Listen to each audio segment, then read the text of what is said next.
Welcome to the Escape Room Experts Podcast, your source for tips, techniques, and strategies on how to approach escape rooms and how to use them for both fun and team building.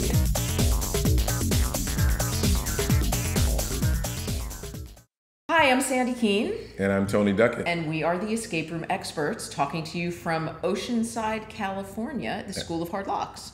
Always a pleasure to have you guys. So today we thought we would talk about, this is an interesting one. Should you choose an escape room as a first date? Had a lot of people ask us this question. So I'm gonna take a stand on this. No. Right. Now, we've had people say, oh, escape rooms, I'm meeting this person for the first time. Should we come in? Is it a good second date? I would think you would want to get to like 3 or 4 so you have some knowledge of the person. Yeah, I'm shooting for 4 on this one. And, this is where we get above the PG-13 rating. Typically a third date is when you kind of really get to know each other, right? So 4th date is when maybe you intellectually get to know each other. So an escape room exposes a lot about you that you may not want to expose right away, right? We had a podcast, if you listen to one of our earlier ones, we talk about how competitive people are and what that brings out in people.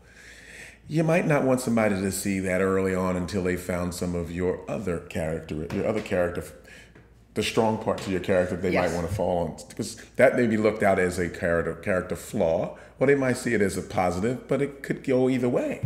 Yeah, the point of a first date is to meet somebody, especially in a blind date, right? But even if it's not a blind date, even if you met at a coffee shop or you met in an escape room, if you met as a stranger in an escape room, that's not the first date, right? Right. But the purpose of a first date is to see if there's an attraction. And while we're big proponents of escape rooms, it can be an attraction kill. Oh, absolutely. Well, first of all, in the room, if you're playing with other people, then you're distracted. Yes. Right? So you're not focused on the person that you're dating. And if that person you should be showing them that I'm truly interested in you. And really what your focus is on the room and conquering what's in front of you. You could have a good time at an escape room in the first date, but it's not going to do what you wanted to do on a first date, which is get to know this person and find out if there's some synergies between your thoughts and your feelings and all that wonderful stuff. And in the meantime, what you may find out about your prospective partner on that first date are things they might not be so thrilled with you knowing that early. One of the things that we'll have a whole podcast about is this concept of active listening. Yes. Versus waiting for you to stop talking so I can say something. That comes out rather clearly in an escape room. Very quickly, right? too. Very quickly, and I could see someone coming in and going, you won't see me again. Right? Yeah. They would probably never talk. If I dated my wife in here, it would probably been over within seconds. I don't know what would have happened if I had dated my wife, because I talked about the fact that she's an aimless wanderer, right? I think she would have, I would have gone, oh my gosh, I don't know how to handle this person if I had been in the escape room with her on the first date. Well, I know we didn't open this until I was a number of years in, and it didn't end well when we tested it. Yeah. So I know in the first date, it would have been horrible. The tough part about a first date is you don't know each other, and you're just kind of, it's like Braille. You're feeling your way through it. Yeah. But you need to have a high level of, back to my other point, you have to have a high level of focus on each other without distractions to find out if a second date is necessary. Yep. There could be a point in the escape room where you're on one side of the room and they're on the other side of the room and you're not even interacting together. Absolutely, especially if there's other people, right? And heaven forbid you do an escape room with other people who are on their first date, and maybe people like the other people better. I don't know. We've been talking about this. We could do it's the escape room bachelor, right?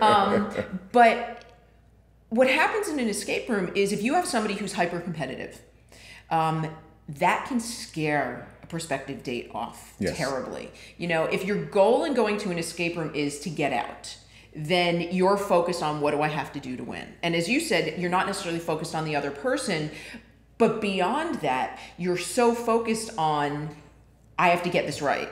And if somebody's doing something and it's not right, if you're a really competitive person, it's very easy to say, well, what the heck did you do that for? How does that go over on a first date? It goes over really well if you don't want a second one. Yeah. Right? But now as you get down the road and you guys have started to learn each other, it can be a huge conversation piece. So we go to an escape room after date 3 or 4, and then we go to dinner afterwards, and we have a conversation that is now comical because you have some equity, and I have equity Absolutely. in you. So I know that I can talk to you about, well, you know what, when you said that, it seemed as if, but I have other experiences to temper that with. And that's why 3 or 4 works. One is, I think you're like that all the time. Right. So I'm never going to And that's a good point, because you don't want somebody to be like that all the time. That level of intensity that we see all the time in these rooms. You know, that person whose eyes all of a sudden get really big and they're like, where's the key? You know, I wouldn't want a second date with that. But the cool thing about later on, as you said, you know, you start to have things you can laugh about. Yes. So do you remember when you did that, when you were playing with that lock and listening to it? Did you know, the same things we talk about in a debrief are things that you can talk about when you go out for dinner or drinks afterward. And that comedy comes because, again, you have equity in each other. And now you've decided that your continued relationship is worth it. Right. So that takes you through some of the tougher spots, and it can actually fast forward some of your learning about each other. So once you get down the road, I think it's a great idea. I'll go back to my original answer. First date and no. Yeah. But as double dates later on, and you know, we weren't really going to talk about this, but this is a great thing to do for couples together for the same reason, because it gives you something then later on to really have fun with. People come back and they tell us, you know, the last time we came in, you know, we went out afterwards. We're still weeks later laughing about some of the things that happened in the room. You know, some of the things, what this person thought they saw, what that person thought that they saw.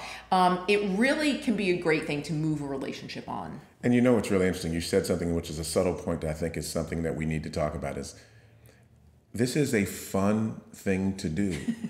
You should be able to laugh at your successes and failures in the room, because there's really no failure. It's just about you guys getting together. Yeah. But if you can't laugh at yourself, you don't want to be in these rooms. No, definitely because you will be comical. Unless you set the room up, you're going to do something that someone's going to think is funny. And here at the School of Hard Lock, since that's me, everybody else is going to do something that's funny. So, and you're right. And if you can't laugh at yourself, you may as well not even bother coming. I won't tell the story because I don't want anybody to get in trouble. But I mean, in one of our tests, we actually got locked in a room. Oh no! But that's a whole nother story. We won't tell it. You'd have to find us by ourselves to talk about that. All of us got locked in the room, and thank goodness you could remember the old code for the locker. We'd still be there right now. Yeah. So to summarize, first date, probably not. Second date, I still wouldn't recommend it. Third or fourth date, it's actually a really fun thing to do, because the things that you get to know about each other in an escape room are different than the things that you get to know about each other in other places. And I think the point you made up a little while ago is also important. So now I have somebody I've been dating for 3 or 4 weeks, and we have friends that I want to bring into the fold. Yeah, it's a good way to do it. That would be a great time to get to integrate our friend sets, to bring them all and say, hey, let's actually interact in a non-confrontational way. And all of a sudden you walk out of that place feeling like you've spent a long time together. You know what we should do? We should do a fourth date promo. We should do a promo code. Anybody on their fourth date, you know what?